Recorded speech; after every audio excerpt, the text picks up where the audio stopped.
Long ago, there lived a wealthy merchant who often traveled across deserts for trade.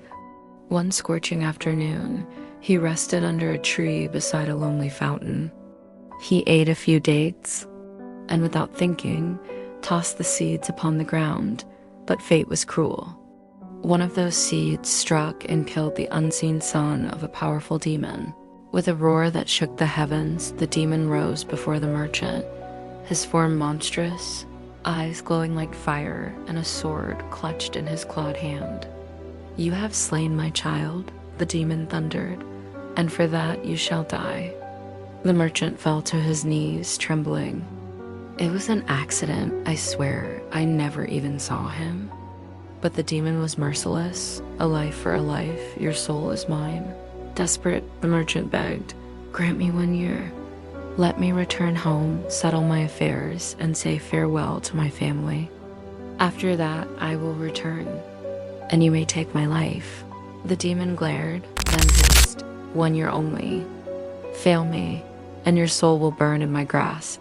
The merchant returned home, divided his wealth, embraced his children, and wept with his wife. Then, true to his word, exactly 1 year later, he returned to the fountain, prepared for death. But fate intervened. 3 old men passed by, each leading a strange companion. One led a gazelle, the second walked with 2 black dogs, and the third guided a pale white mule. Hearing the merchant's plight, they said, "When the demon comes, let us speak. Perhaps our stories will soften his rage." Moments later, the demon appeared, towering like a storm cloud, his sword raised. "Your time is over, merchant." The first old man stepped forward. "O mighty demon, if my story astonishes you, will you forgive 1/3 of this man's guilt?" The demon snarled, then nodded. The first story, the gazelle. The old man told of his wife, who practiced black magic. Out of jealousy, she cursed his son into a calf and transformed him into a dog. Only through the kindness of a sorcerer's daughter was he freed. As punishment, his wicked wife was cursed into the gazelle that now walked beside him. The demon's eyes widened. "This tale is wondrous. For it I forgive 1/3 of the merchant's guilt." Then the second old man stepped forward. "Hear my story, O demon, and forgive another share." The second story, the 2 dogs. He spoke of his greedy brothers who betrayed him for wealth, trying to destroy him.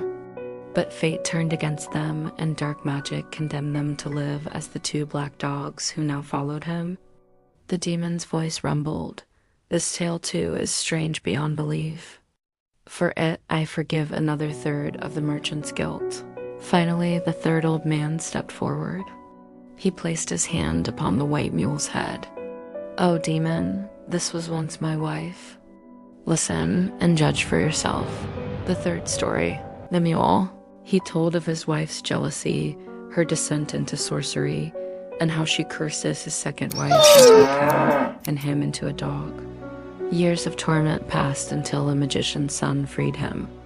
His wicked wife was punished, transformed into the mule that now bore his burden. The demon's fiery gaze softened. He lowered his sword. These stories are beyond imagination. For their sake, I forgive the merchant completely. His life is spared. The merchant collapsed in gratitude, bowing to the 3 old men who had saved him not with weapons, but with tales.